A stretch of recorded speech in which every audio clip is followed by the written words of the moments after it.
Hey everybody, welcome back to Virtual CrossWalk as we continue in this series, Go Be Jesus. Today we're talking about connecting with God as something that Jesus was very intentional about doing in his life.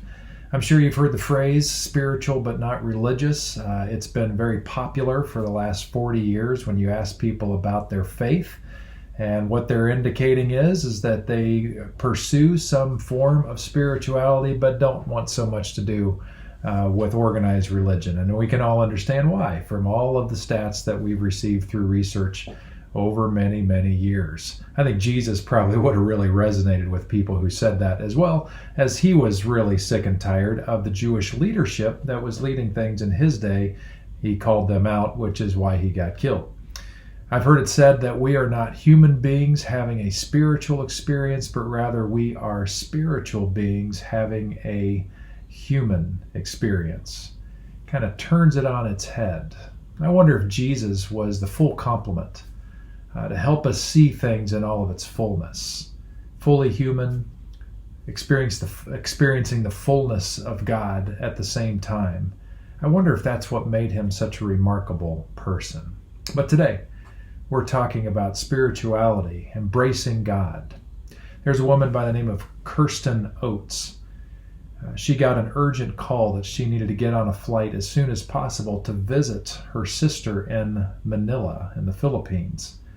So she got on board this flight. Her sister was giving birth to her daughter, way premature, and luckily the baby survived but was in neonatal ICU. And the sister, Kirsten, was there on her way to support her sister who'd just given birth. So she's on this 15-plus hour flight. About 7 hours into the flight, the whole plane started to shake. One of the engines was starting to fail. All of a sudden, the communication system in the plane stopped working. The plane was shaking so violently that she said that glassware was falling out of the galley and crashing down. She was looking at the aisle ahead of her, and there was a couple that were on the opposite side of the aisle, and they were trying to hold hands to comfort each other. And the shaking was so violent in the plane, they couldn't keep their hands together. Kirsten talks about how she herself had to force her hands and hold on to the armrest, even though she was buckled in as tight as she possibly could. She was getting so shaken around that she had to hold herself in for fear of flying out of her seat. Pretty soon, the physical signs of shock were starting to enter her, and she recognized what was going on. Her sense of hearing started to disappear. Things started to turn gray. She could feel blood rushing from her face, and she was worried that she was going to pass out pretty soon. Out of her anxiety, naturally. So she caught herself, and she started to do some meditation exercise, which is kind of hard to believe, but she did. And the thing that she kept saying to herself is, it's going to be okay. I'm going to be okay. It's going to be okay. I'm going to be okay. And slowly and surely, she was able to calm herself down. And she said in that moment, she had a profound experience where she was in some way transported into this scene, which she can only barely describe with words. But it was this space and time. She calls it an illuminated darkness, where she could recognize what was going on. And she was sort of in this in-between state, almost like she was on inside of a bubble or looking at a bubble. And on one side of that membrane of the bubble was her life that she'd been living. And on the other side was afterlife. And she had this strange calm come around her that either way it was going to go, back to the life she knew or on to afterlife, it was going to be okay. It deeply calmed her down. It gave her confidence. There was another profound experience I'll talk about on Wednesday, perhaps, if we get together, that she also experienced in this space. But she came out of this space and was calm for the rest of the 8 hours she still had to go. It gave her peace, resolve, power, strength to get forward. She calls this, or at least nerds like me, call this liminal space. It's where the presence of God touches us in our present life, our physical reality, and we cannot forget it. I've had a few of these in my life, and they're deeply powerful. Well, why would we want to connect with God? Well, it has a lot to do with that liminal space, this actually experiencing the presence of God and knowing that we're not alone in this world, that there is something greater, there is a greater other that's different, that this spirituality is born out of something that is actually real. Jesus was certainly a devotee of this stuff, and he worked hard to connect. The Apostle Paul talked about this. He learned the ways of Jesus, and in one of his letters to his favorite church,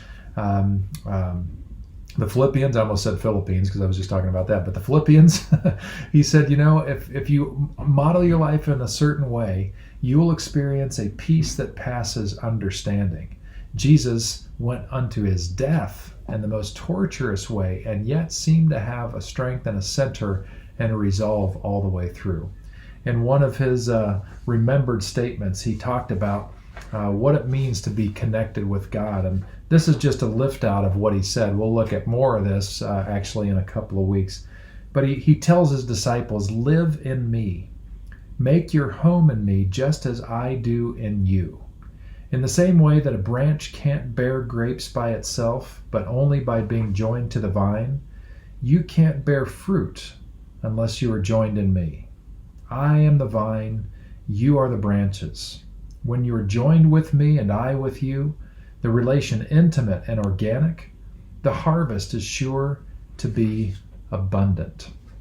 So we're going to look at some spiritual practices today that keep us connected to the vine, because it was a key ingredient in Jesus' life that made a huge difference, connecting us to God. One of the realities is to help us get to a place where we recognize that first thing, that we're spiritual beings having a human experience. I've used this before, and it's almost cliche now, but if you ask a fish to tell you about the water that the fish is swimming in, the fish will just simply ask, what is water? Because they are so familiar with it. I think we've gotten away from this reality in terms of our spiritual awareness. But when we choose to connect with God, and as Christians we follow the lead of Jesus on this, we are able to see the water, in this case the very presence of God that we are swimming in, and we discover that these things of God are not these momentary, disparate kind of experiences, but actually the reality of God is all around us and is there for us to experience. The question is, do we have eyes to see? Do we have ears to hear? Do we have heart to sense it? Do we have minds that are open, that the presence of God actually might touch us? I believe so. But some of this is up to us, and it's cultivated by what we do with our lives. Crosswalker Pam Reuter was telling me an experience she had that was quite profound. Some months, actually many months ago, she was driving around the car, just running errands like any other day, and she's listening to the radio, happened to be K-Love, which is a Christian radio station. And this particular song came on that wasn't an incredible song, but it was a song she wasn't familiar with. She'd never heard it before, but something about the song just got her attention. The name of the song was You Know Me Better by a group called Stars Go Dim. And she didn't know the song, she didn't quite catch the name of the song, but it just grabbed her attention and she could not figure out why. So when she was able, she called the radio station and put them to work to help her figure out what the name of this song was, because it just grabbed her so much. And after a while, they finally gave her the name of the song, as I mentioned, and she just kind of put it to bed and listened to it a few times, and it was all good. And then went on with her life. A few months later, she got a terrible phone call that a house that she owned, which she was renting out to other people, was on fire.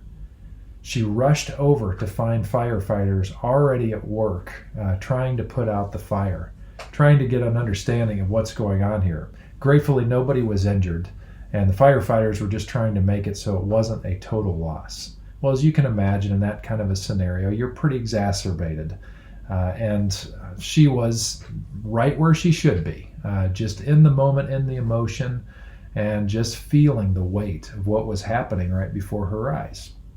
After she realized there was nothing more that she could do, she went back into her car, put the key in the ignition, turned the key, and immediately that song played as soon as the radio got power. The same song. And she said at that moment she sensed in a very real way that God was with her. That somehow this made a connection for her. That months ago she hears this song which grabs her. And then in her moment of need, that song is the song that pops on the radio. Powerful stuff. The reality is, though, Pam didn't just, luck out with this, but I know Pam, and I know that the way she leads her life and the way she organizes her life is she practices her faith. She puts things in her life to help foster her life of faith. That makes a difference, because when we do those things that Jesus did, that Jesus instructed in, it helps shape our eyes, our ears, our hearts, our minds, so that we're able to experience more of what God is doing right in front of our noses. And I wonder if Pam wasn't doing any of that stuff, if she wasn't cultivating a life of faith, I wonder if the whole thing would have been lost on her. She never would have really paid attention to that song when, for whatever reason, it grabbed her. And it would have just been another song, and she would have been weeping, wondering where was God, instead of this profound experience of the presence and love of God surrounding her. I just love that story. I think it's incredible. And speaking of music, I think music especially music that fosters our faith in some way, is an incredibly powerful tool to help us connect more deeply with God. There's been an abundance of worship music that's come out over the last 40 years, and sometimes that can be really good. That used to be an incredibly powerful thing in my life, and I could just get in the zone. Sometimes even secular music, if it's the right kind of stuff, not like, Hell's Bells or anything by AC/DC perhaps, but, more meaningful, substantive songs. Even those songs can really speak deeply to us if we'll allow them to. Instrumental songs, in fact, sometimes have the power to speak to us and speak for us in powerful, powerful ways, where God meets us there and works with the music and the emotion of the music to kind of massage us and bring us to where we need to be. It's really quite profound. There's this one song that we do pretty regularly at CrossWalk called Full Attention by Jeremy Riddle. And I just want to take a moment just to have this in front of us now, because I love the song and I love the message of the song, and I think it kind of gets at where we're going today. So take a moment and enjoy this song now.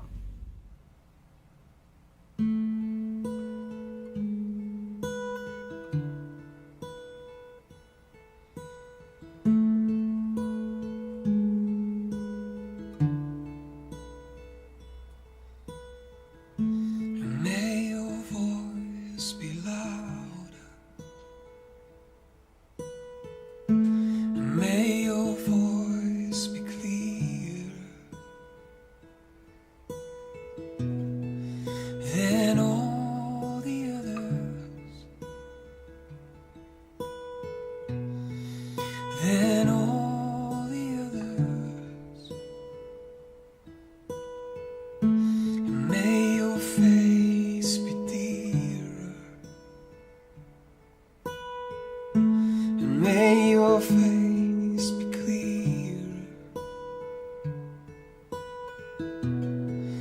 than all the others, my God, than all the others in my life. Please keep my eyes fixed on you, and please root my heart so deep in you, and keep me abiding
my God, more than all the others in my life. Please keep these eyes fixed on you, and please root my heart so deep in you, and keep me abiding, keep me abiding, keep me abiding, that I would bear fruit, and please keep these eyes fixed on you, and please root my heart so deep in you. Keep me asking, keep me kneeling, keep me abiding, that I,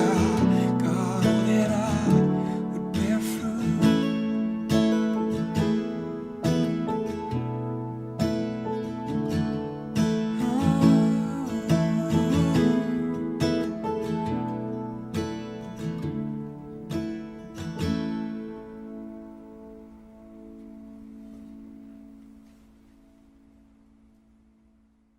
You know, another thing that is really helpful for people, at least it is for me in particular, is nature. Getting outside and enjoying the creation that we have.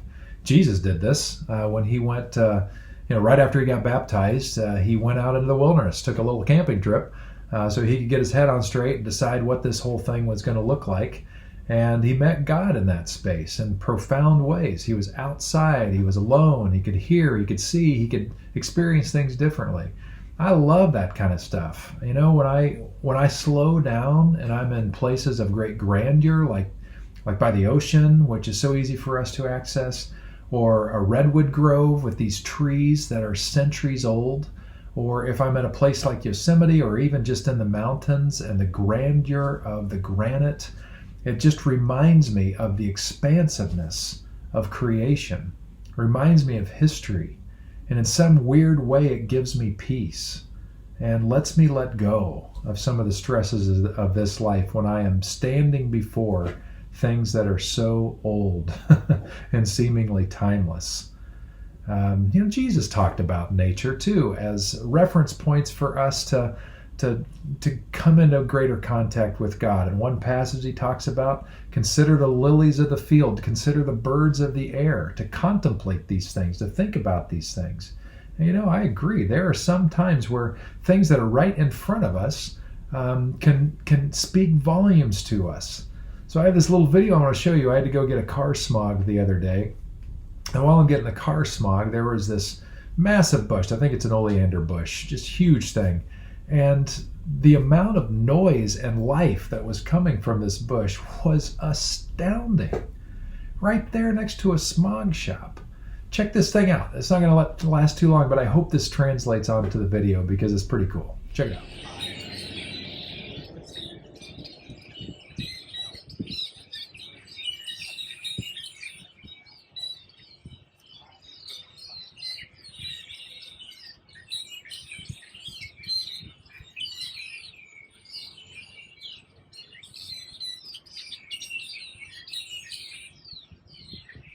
Isn't that something? So you got these bees buzzing around, you got these birds singing like crazy, full of life around this living thing, the plant. It's astounding. I wonder if we ever slow down enough to notice just the incredible beauty and power of nature that's right with us. Richard Rohr talks about how the creation illumines the creator, that one reflects the other. And I wonder if you might take some time to do this yourself. CrossWalker Carrie Nuccio, she's a nature junkie. She was a biology major. Some of you don't know that. And she's one of these weird people that likes bugs and does, likes to I don't know if she dissects them. I guess she does. But she at least likes to examine creepy crawly things. And snakes, all kinds of stuff she's into. So anyhow, but she has this little niche set out on where she lives so she can immerse herself in nature and just allow that experience to nurture her soul. And guess what? God shows up in those moments and does just that. She is a big fan of Yosemite. Don't get her started on that. It is a cathedral for her and me too. And she got us hooked on something that my wife and I, Carrie got us hooked on something that she does nearly every visit to Yosemite. She finds this marker by Yosemite Falls that is supposedly the very spot that John Muir built his cabin. And on that stone, part of this quote is written on that marker. But listen to what John Muir wrote. By the way, John Muir, he was a deeply spiritual man that recognized God just overflowing in this beautiful outdoor space. He said he never wanted to take a hike, but he would take a saunter. And the difference is, a hike is, you got to make time. You're going somewhere. But a saunter's taking your time. It's more of a fast stroll. This is what he said about getting into nature. He said, walk away quietly in any direction and taste the freedom of the mountaineer. Camp out among the grasses and gentians of glacial meadows, in craggy garden nooks full of nature's darlings. Climb the meadows and get their good tidings. Nature's peace will flow into you as sunshine flows into trees. The winds will blow their own freshness into you, and the storms their energy, while cares will drop off like autumn leaves. As age comes on, one source of enjoyment after another is closed, but nature's sources never fail. Like a generous host, she offers her brimming cups in endless variety, served in a grand hall, the sky its ceiling, the mountains its walls, decorated with glorious paintings and enlivened with bands of music ever playing. Petty discomforts that beset the awkward guest, the unskilled camper, are quickly forgotten, while all that is precious remains. Fears vanish as soon as one is fairly free in the wilderness. That's just beautiful. You know, another way that we can connect with God has to do with service, giving ourselves, lending ourselves to others for their betterment, with no desire for anything on our own. Our own crosswalker, Keith Ridenauer, has been doing this for some time. He's our saxophonist extraordinaire at CrossWalk and pianist now too, so we'll be getting him on keyboard whenever we get back together. Can't wait for that. And among other things, he's also a painter and whatnot. But one of the things he's been doing for some time is going to nursing homes or even skilled nursing care facilities and giving them a concert. Sometimes it's just him with a speaker, and he puts on whatever music and just plays along with it and kind of riffs off. If you've ever heard Keith play, you can just imagine how cool this is. You know, the Beatles doing whatever, and Keith is just riffing on his sax or his flute or whatever. It would be really, really cool. And he goes and he does that just to bring joy to the people who are there. And when he's there, he's not just doing his sax and his flute, but he's trying to spread joy with these folks who are having a rough go. And I believe that he spreads joy really, really well. New thing that he's trying on for size is just making phone calls to people, even crosswalkers that he doesn't know too well, because he came across this study that said that when you are serving somebody else, you become a happier person. He's living proof that it's true. Another crosswalker, Karen Kinney, she's going to be in the Hall of Fame, with CrossWalk someday. Because of what her great offering is and just calling people and checking in on them. She is a team unto herself of pastoral care, and I so appreciate her because of the love that she gives. And I'm very confident that it feeds her soul as well. Shouldn't surprise us that when we connect with other human beings in that kind of a way, that God would use that experience itself to restore us as well. It is a spiritual activity that is both a strange giving and receiving type of thing. So you could try serving. I think that's a winner. Another thing I want to talk about has to do with learning. Now, I'm kind of a nerd, and I love to read. I love to learn new stuff. That's been a hard thing with COVID because it's really pushed me in terms of time and energy and all that. So I haven't been able to read as much as I normally like to, or listen to stuff I normally like to. But when things are normal, I love being exposed to new ideas through podcasts, through books, through magazines, through seminars, for attending different events with colleagues and this kind of stuff. I love it. And those events of exposing myself to new authors, new thinkers, God uses to open me up, to stretch me out. And so that's another way for you to learn and to grow and to connect with God in ways that you wouldn't. The thing about learning is that if we're not changing any of our inputs into our life, if we're just listening to the same thing over and over and over, there's a good chance we are not going to be growing much intellectually. So this is a wonderful way to open yourself up to the Spirit of God, to connect with God more fully. So I hope you'll do that as well.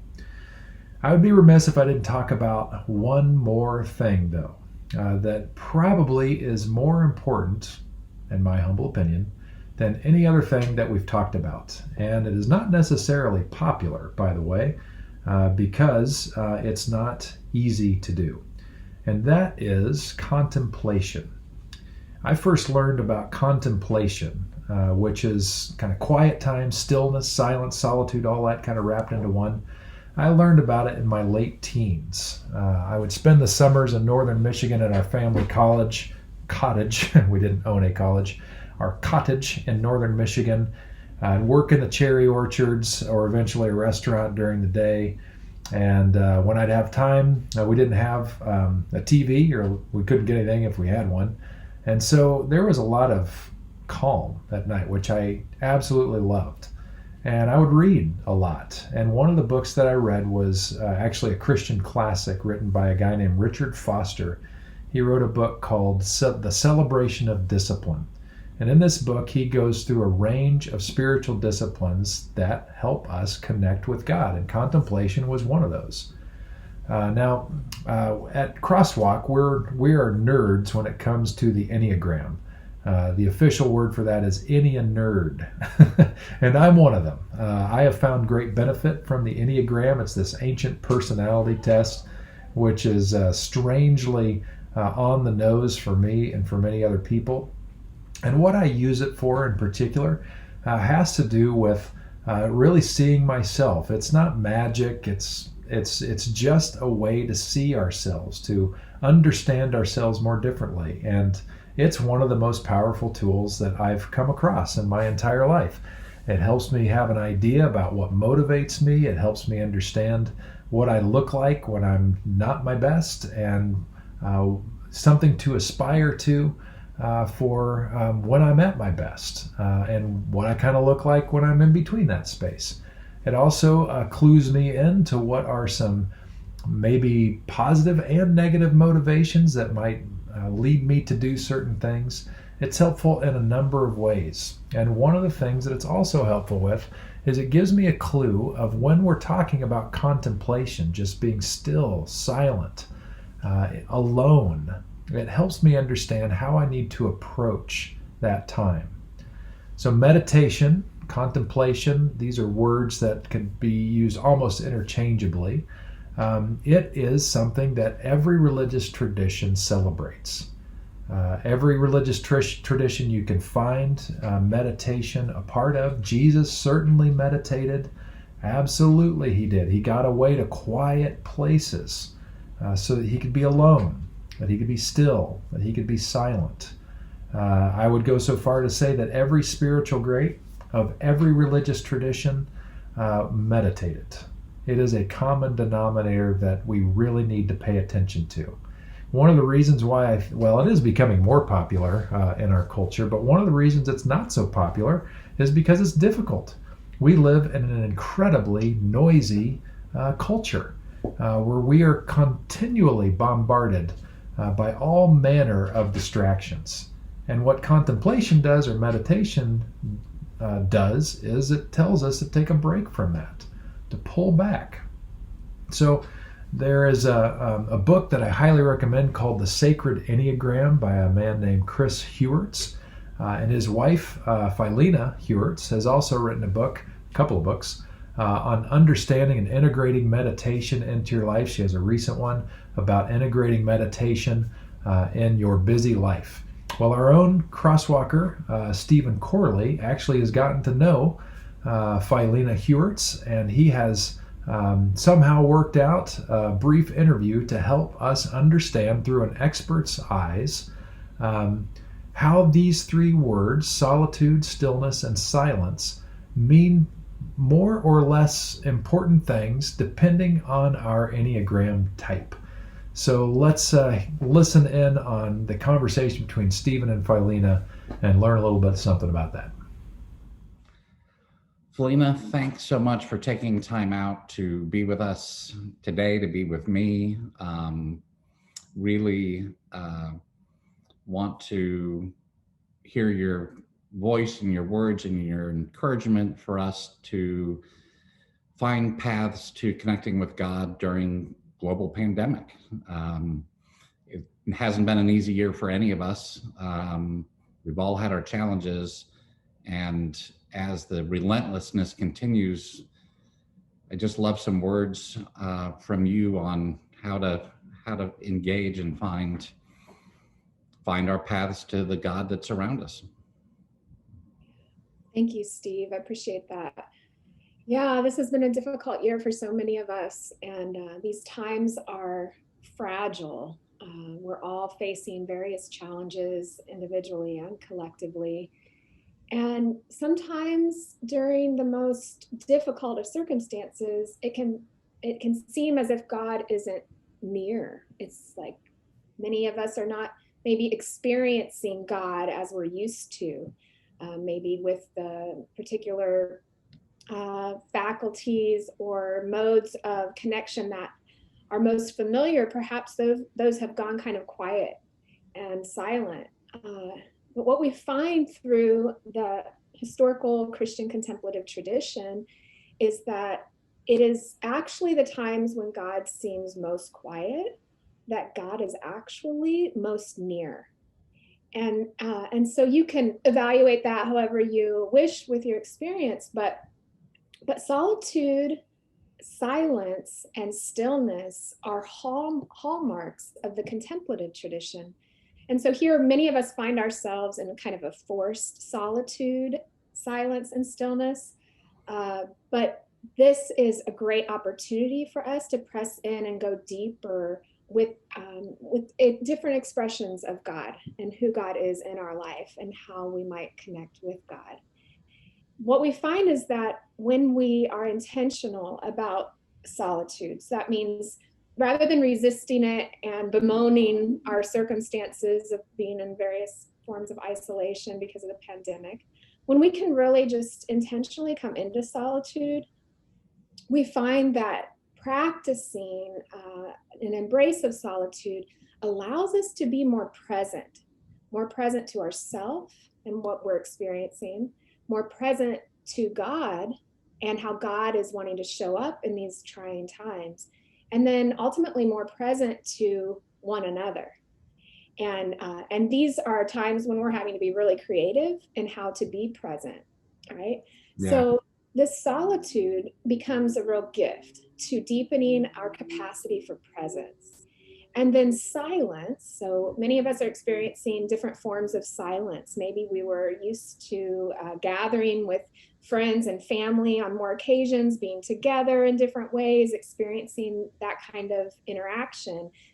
But now we're forced into a different kind of experience of not having as many forms of connection. When we can embrace these new experiences of silence and actually make that our prayer, then we find that we develop this capacity to listen to ourselves and what's going on, to listen to God and how God is wanting to communicate with us perhaps in new and unfamiliar ways. And then we become more able to really hear one another. So in these moments when we connect that in some ways are rather rare and dear for many of us, we have a fine-tuned capacity to really hear one another, and maybe in deeper ways than we were accustomed to before the pandemic. And then this stillness, again, kind of a forced stillness. I was meeting with one of my spiritual direction clients yesterday who mentioned that she could just never leave her house. I mean, groceries can be delivered in, like, basically, because she doesn't get to go to her office for work during the pandemic, she could like never leave her house. There is this degree of forced stillness that's occurring for many of us. But when we can make stillness a part of our prayer, we develop this capacity then to respond to our life circumstances rather than react from a place of fear or anxiety, or from a place of just ego-driven agenda. And so what we find is that when we can turn our solitude, silence, and stillness into an intentional prayer practice by just embracing it rather than resisting it, then we can deepen our capacity for a presence, to be able to hear and really listen, and then to respond from our best and highest self, and be hopefully more aligned with the will of God in our life. And so, that is just awesome. yeah, and I know you know what I'm talking about, Steve. I practice. Yeah. Well, why don't we just take a few minutes now to enter into an intentional solitude, silence, and stillness for a few moments? Would that be all right? Yeah, that'd be great. All right. So, as you know, when I meet with individuals and groups in terms of like retreat or meeting one-on-one, I really like to pay attention to the posture, because our posture communicates a lot. It's that subtle language, right? And so if you would just let yourself come into your seat in a mindful way, make any adjustments that you need to, so that the body is supported but attentive and alert. So you might place both feet on the floor as a way of connecting to the earth and the ground, gravity holding you here in this place. Or you might sit in a cross-legged position, just in whatever way allows you to feel that support beneath you. And then why don't we take a few deep belly breaths? This is a way of just kind of clearing the chaos of the moment before and allowing us to come into the present moment just a little bit more. And so 3 belly breaths actually help reset the nervous system. So this isn't anything that's necessarily esoteric. It's more really a part of being incarnated and a whole person, mind, body, spirit. So checking in with the breath and inhaling deeply from the belly and exhaling completely, letting all that breath out, and then letting the breath return on the in-breath from the belly, and exhale completely. One more big belly breath, inhaling fully, exhaling completely.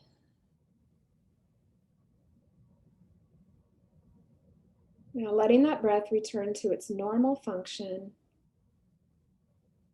We can notice the effortless effort of the body breathing itself.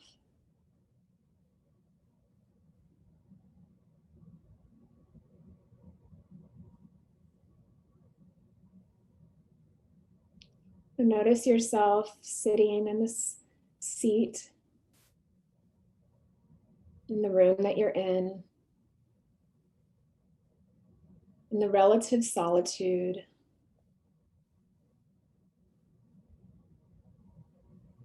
If you find yourself alone in your room, you can notice that in that aloneness, we are connected.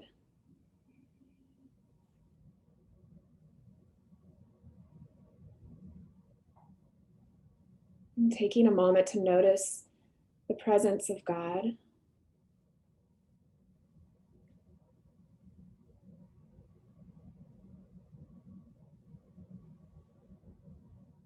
you might just inquire, what is God's presence like here in this solitude?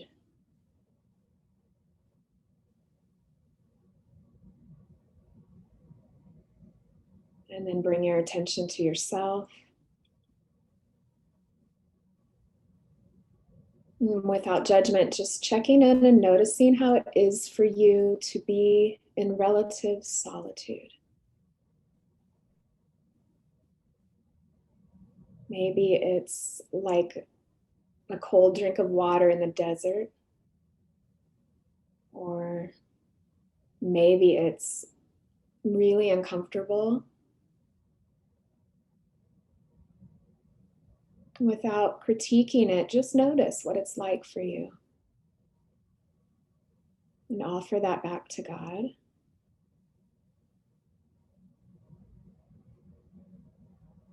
And now notice the relative silence. Notice what it's like to be quiet.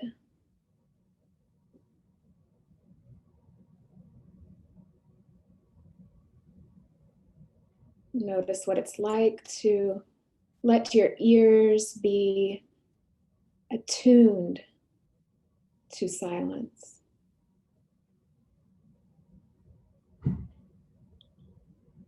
The mystics say that silence is God's first language. Notice how familiar you are or unfamiliar you are with this language of God.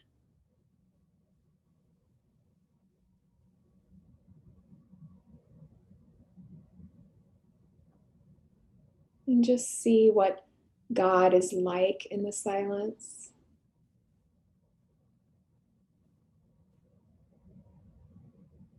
Without judgment, notice what it's like for you in the silence.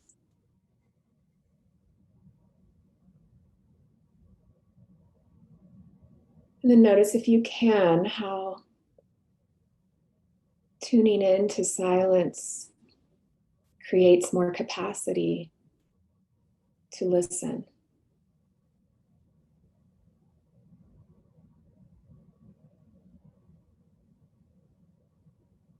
And now bring your attention to the stillness. Notice if this is uncomfortable or comfortable for you, without judging. If you notice uncomfortability, just take a few breaths, intentional deep breaths.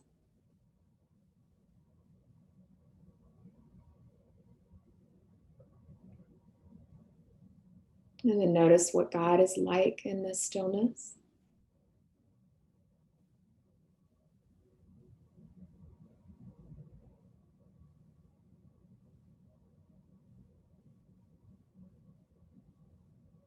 And then notice, if you can, situations in your life, relationships, community, society, anything that is particularly difficult for you. Bring that to mind.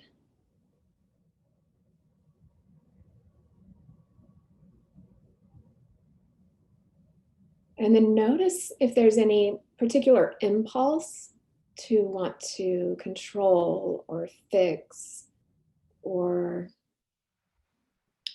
lash out or hide.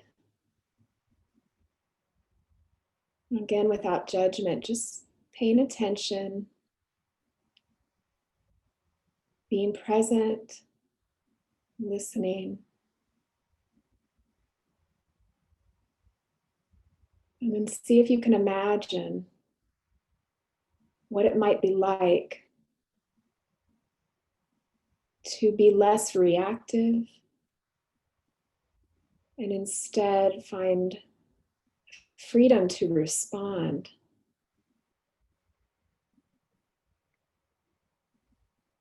To respond from your best self, from that part of you that is tapped into the resources of the fruit of the Spirit. Just see if you can taste what that might be like.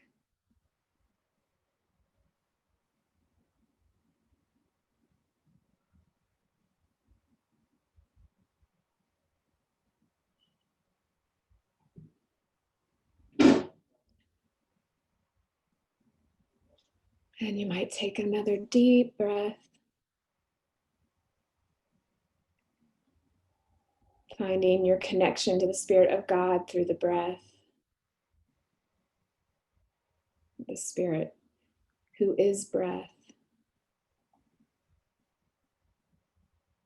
Bringing your hands to your heart. We can collectively say, Amen. Let it be.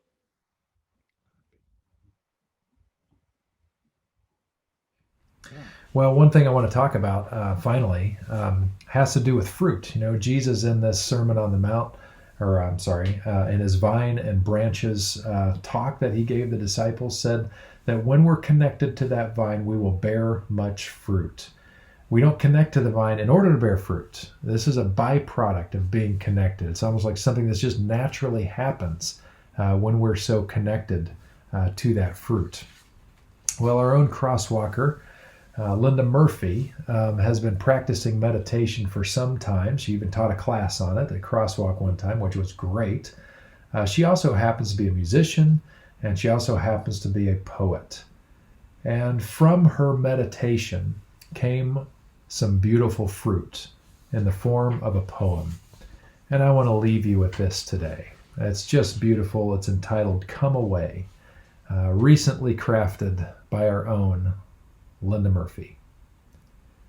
When all I see is suffering, the bleeding and the war cries, when all I hear is trumpeting hate speech, poisonous to my soul, when all I feel is a pain-racked body, bleeding my brain of cognition, I turn to an inner voice that says, come away with me, into my heart, into the safety of my realm.